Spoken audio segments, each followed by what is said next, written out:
Right here, down. Protect your out. We put the work in. Let's finish. Come on, man. Let's do this. Family, I'll do 1, 2, 3. You see, we dream chase, cause that's all we was given to start with. Then we realized the dream was obtainable.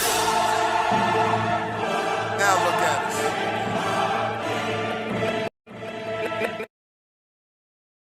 What's good, family? Welcome back to another episode of The Main Thing Podcast Presents. I am your man, Big Huss, the one you trust, bringing you all your Philadelphia Eagles latest. Now, we're locked in today on what actually matters, not the noise, not the clickbait. You know how we give it up. The main thing, man. And right now, the main thing in Philadelphia is simple. Stability versus speculation, legacy versus leverage, and the comeback mentality that defines champions. So today we got a lot to unpack, from Frank Wright, possible returning, maybe not. Lane Johnson officially shutting down retirement talk. Landon Dickerson's future getting clearer. Nakobe Dean's free agency outlook. A potential Packers receiver, maybe landing in Philly. And a reminder what legacy, really looks like for Reggie White. Before we jump into all that, please make sure to comment, like, and most of all, make sure you're subscribed to the channel so you don't miss what me and Mr. On drop these videos on y'all. So The Athletic recently framed it perfectly. Frank Wright is the master of the comeback. And now the Jets might be his biggest challenge yet. Yes, the Jets. At 64 years old, Wright could have been chilling for him, sitting back at the crib, sipping Mai Tais, But he's still getting paid by the Panthers at the signing extension with the Colts that Carolina picked up. They owed him through 2026. That's guaranteed chicken right there, right? That's live your life stress-free money right there. He could have stepped into a comfortable advisory role, maybe even linked back up with his former quarterback and current Eagles head coach, Nick Sirianni. They even discussed it a little while ago, right? But instead, he chose another fight. That's just who Reich is. And if you know Eagles history, you know why that matters for real.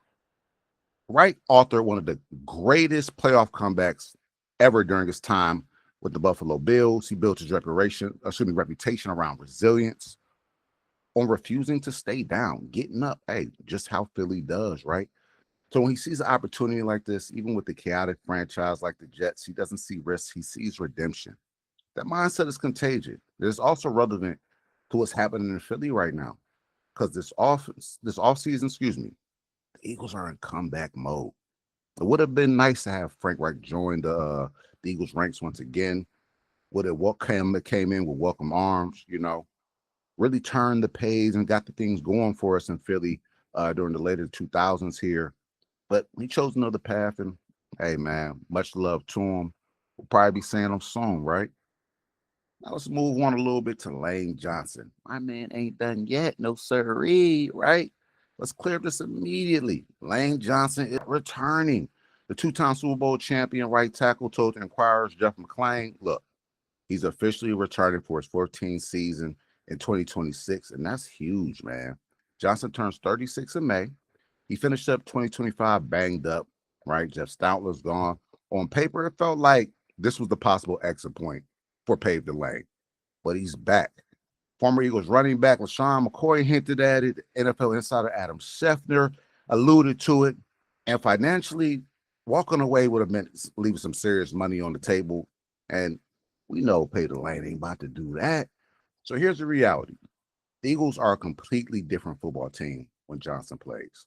When he's on the field, Jalen Hurts has a cleaner pocket. The run game hits a little differently. The right side is elite. And with the uncertainty elsewhere on the offensive line, especially with Chris Cooper stepping into Jeff Stoutland's massive shadow, having Lane Johnson back is foundational. Now, here's the discipline take, though. His return doesn't mean that the Eagles shouldn't draft a tackle early in this year's draft. In fact, they definitely probably should. But they've been flirting with his draft successor for years. A first-round tackle could sit, develop, and serve as swing depth eventually before taking over. There's no harm there. That's just how contenders operate. You honor your legends, but you plan for tomorrow. And right now, getting Johnson back, that's a stabilizer. But I know Hyatt Rose and Jeff Lurie looking like, yeah, we got him back this year, but we got to think for years to come. That's just smart management, right? Don't wait till the problem's here. Get out ahead of it. So with Lane coming back, you got some more encouraging signs. Landon Dickerson, right? More good news here. It sounds like Landon Dickerson will be returning in 2026. There were some real concerns here, right? After the wild card loss to the 49ers, Dickerson didn't sound confident about his health. When asked if he fully recovered, he said, if I had that answer, I feel a lot better. That's not exactly reassuring. As Philly fans and everything, that's not what we want to hear. He's 7 years old, three-time Pro Bowler, but he's been battered and bruised. Injuries consistently popping up the past couple years. According to reports from Jeff McClain, there were some concerns internally about his durability. And if you know Landon's history, he's had some medical concerns even going back to his college days at Alabama and Florida State as well. Now, recent indications suggest he's coming back for year 6. But let's be real, even if he returns, the Eagles cannot ignore the position long term.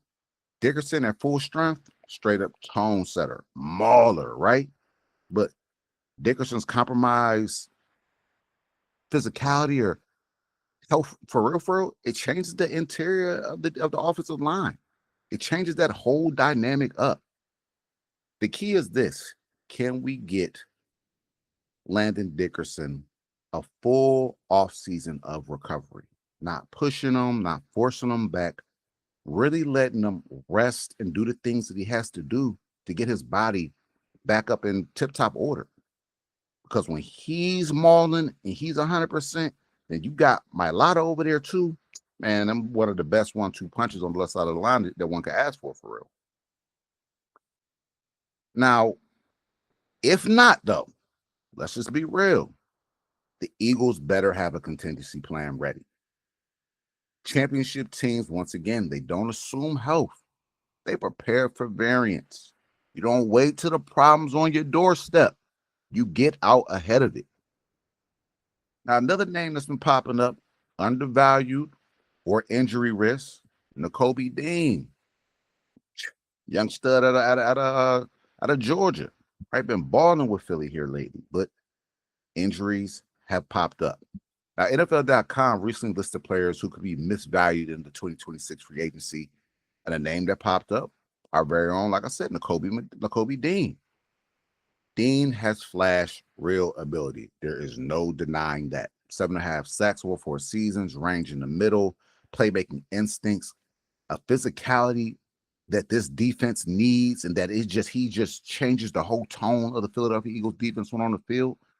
But here's the issue. He hasn't played a full season since joining the Eagles. He missed 21 regular season games in the past 3 years. That's not good. 7 games a season. So you're talking about you're only playing a little over 50% of the season. No bueno. He missed most of the Eagles Super Bowl run in 2024. We all remember that. And teams hesitate to invest big money in players with durability concerns. And that's been one of Dean's issues here lately. So the team could put him on a short-term kind of prove-it trajectory, which I believe this is what they'll do. Give him a short-term deal, prove a year, prove that you can stay healthy and be the playmaker that we know you can be. Now, if you're Harry Roseman, just on the business side of things, that's leverage that allows you to save a little money in one area and allocate it somewhere else. But there's no denying it. Nakobe Dean, the talent is there. The leadership is there. But the health piece is a gamble. So this is where smart front offices, they separate emotion from evaluation, right? And put the team needs before feelings. Now, something else that's been popping up that we've been hearing again and again, the A.J. Brown trade noise. Can we just breathe for a second? Every offseason is A.J. Brown trade rumors. Can we just get off season when we don't hear this? Right? Even during the season, we hear this talk. Now, Bill Barnwell, a writer for ESPN, floated a hypothetical trade situation involving the Denver Broncos. Cornerback Riley Moss, right? A 2026 second-round pick and a 2027 fifth-round pick for A.J. Brown. Honestly, as an Eagles fan, right? Just knowing this team, it's not enough. What AJ Brown brings to this offense, to this team, and everything like that, that's not enough. He's a premier receiver, right? Top five, arguably at his position. You know what I mean? A second round pick and a fifth, and cornerback Riley Moss gets bagged every game for it. Like, nah, man, I don't want to. That's terrible. But there's also a financial reality here. Trading Brown before June 1st would hit the Eagles with $43.5 million in dead cap money. Once again, $43.5 million in dead cap money. Man, that's not minor money. That's big money. Even in the era where the $300 million cap era is in full effect. That is big, big money. And since this speculation dropped, Lane Johnson confirmed his returning, which changes the aging roster panic narratives a bit, right? Let's call it what it is, league perception. When your roster is stacked like this, people are going to create scenarios. But the contenders, they don't disrupt elite talent with overwhelming return. Nah, man. Right now, there's a better chance of AJ Brown staying, and more than likely, he is going to be in Philadelphia through the 2026 year. So if you're hearing a bunch of the trade talks, man, it's all speculations. It's all just writers throwing things out there, hoping that something catches. Because at the end of the day, they want to see the fall of the Eagles. But as fans and supporters, we can't let that happen, man. As an organization, you can't let that happen. AJ Brown is a big, big part of this offense. Big part of this offense. Now and moving forward. So you gotta hold on to your star players. Now, a receiver that has been linked to Philly in possible trade talks, Dontavian Wicks from the Packers. Bleacher Report proposed a trade sending the Packers wide receiver Dontavian Wicks to the Eagles. And why does this make sense? Because Philadelphia hired former Packers quarterback coach Sean Mannion, the offensive coordinator. So, Philly is big on familiarity and connections. This is one of those connections. Wicks, during his time with the Packers, 108 career catches. That's some good work, right? A little over 1,300 yards receiving, 11 touchdowns, 581 of those yards as a rookie. So a big rookie season. And then he had 332 yards this past season. Green Bay has depth at receiver. They have about 3-4 receivers. They're 3-4 receivers deep, easy. They would clear cap space. Now, the Eagles might need reliable depth behind A.J. Brown and Devontae Smith, especially if they want to expand the passing menu for Jalen Hurts. But one also has to remember, Jahan Dotson might not be returning to the Eagles for the 2026 season. So if you let him go, you kind of have a void at the wide receiver 3 position. Dontavian Wicks could fill that void, already familiar with playing as a role player. He wouldn't create a lot of stress on the offense. He wouldn't cause a lot of problems. He would fit seamlessly into a role he's basically been in his entire NFL career. Now we speak on Hurts. Hurts finished with a little over 3,200 passing yards, 3,224 to be exact. 25 passing touchdowns, 221 rushing yards, and 8 rushing touchdowns. But we saw the offense stall in key moments. Adding a vertical threat with chemistry in the coaching room and someone who will be familiar with the system in which Sean Mannion will be trying to in place, it counts. That's not crazy. Now, it's not a blockbuster move, no, but it's a smart depth piece move, right? And you're bringing somebody in who, once again, is familiar with what's going to be asked of him. He's going to know exactly what to do when he's out there on the field. We just have to make sure that we're keeping him healthy. Now, another ESPN hypothetical had Tanner McKee heading to Pittsburgh for mid-round picks. Again, like I said before, this is all perception. Now, Tanner McKee, his name is going to be floating around as far as trade talks because at the end of the day, teams want quarterbacks, good quarterbacks at that. And Tanner McKee has proven that he could play in this league and possibly even be a starter in this league. Now, the league sees Philly as deep enough to deal, from some strength. But here's my take. Quarterback stability is currency. Unless you're blown away by the offer, you don't casually just move on from capable depth, especially in a league where injuries flip seasons overnight. We've seen now, granted, Jalen Hurts stay healthy for the 2025 season, but we've seen in prior seasons where as the season goes on, he gets a little nicked up and misses games. If Philly wants to continue to be a quarterback factory, as Harry Roseman and Jeff Lurie put that, then holding on to Tanner McKee might be paramount because you just never know when you're going to need that backup quarterback. Hell, we won a Super Bowl off a backup quarterback. Shout out to Nick Foles. We know how important that position is to a team. So once again, if a deal's not coming in, you're like, man, we just can't turn this down. Man, I would sit on Tanner McKee. I would not move him. That is a crucial depth piece to this offense and this team moving forward. It would just have to be a really solid deal. Now let's close this episode the right way, right? When we talk about Eagles identity, and we gotta talk about the minister of defense, Reggie White, right? Second all time in sacks with 198. Good God, that's a lot of sacks, right? 1,048 tackles, 33 forced fumbles, a two-time defensive player of the year. They called on the minister of defense, right? On the field, he terrorized offenses, wreaking havoc inside, outside, just terrorizing your quarterback. But off the field, he served the communities. From Philadelphia to Green Bay, White used football as a platform for something bigger. He ministered in North Philly. He played pickup football with the kids and Richard Allen projects, right? He brought teammates into the community. He wrote Bible verses with autographs. And after his passing in 2004 due to complications from sleep apnea, his legacy extended through awareness efforts that reportedly saved lives, right? That's impact. That's bigger than contracts. That's bigger than speculations. That's bigger than off-season noise. That's the standard. And at the end of the day, that's what Philadelphia is built on. Yeah, we built on the nitty gritty, right? Giving it to you, you know what I'm saying? However, we got to give it to you, but it's about those connections. Using your platform, you know what I mean, and your stage and your abilities and skills for something bigger than you. We love this game of football. Me and Mr. Owens and everybody, we love this game of football. But life is about something bigger than just ball. It's about reaching out and helping those who are in need when knowing they can do nothing for you. And you're not looking for them to do anything for you. You're just trying to bless them because you've been blessed. And Reggie White, he's embodied that terror on the field, a saint off the field, really doing it and really going about it how the game should be played and how life should be played in one.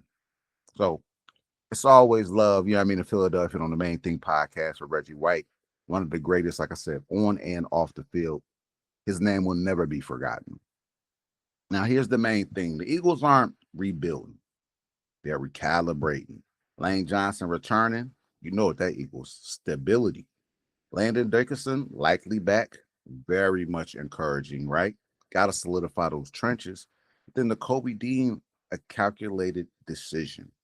A decision on which I believe the Eagles should really explore as far as bringing him back. You factor in the Kobe Dean and Zach Bond, you put that pair together, you have one of the better linebacker duos in the league, bar none. Now, AJ Brown rumors, per usual, mostly noise. Swole Batman's going to be right here in Philly where he belongs, right? Now, and then you got some receiver additions, maybe. But through it all, the franchise standard is set by legends like Reggie White. Remains excellence with purpose. This offseason isn't about panic. It's about precision. Championship organizations don't react emotionally. They move deliberately. And if you've been paying attention, that's exactly what Philadelphia has been doing over the past several years. And that's what we're going to continue to do because we've been to the pinnacle. We know what it takes to sit there at the end of the season hoisting that Lombardi. We know the sacrifices that go into it. So we're always going to put team before self. That's just what we've built here. It's family before everything else. And family, I hope you all are having a great week, going into a great weekend. Stay blessed, stay warm, stay safe. If you don't know, once again, I go by Big Hus, and this is the Main Thing podcast, where we keep the main thing the main thing. So till next time, hey, fly Eagles fly, it's fly Eagles fly, right? Fly Eagles fly till we die. Y'all know the vibe. But till next time, hey, we out. It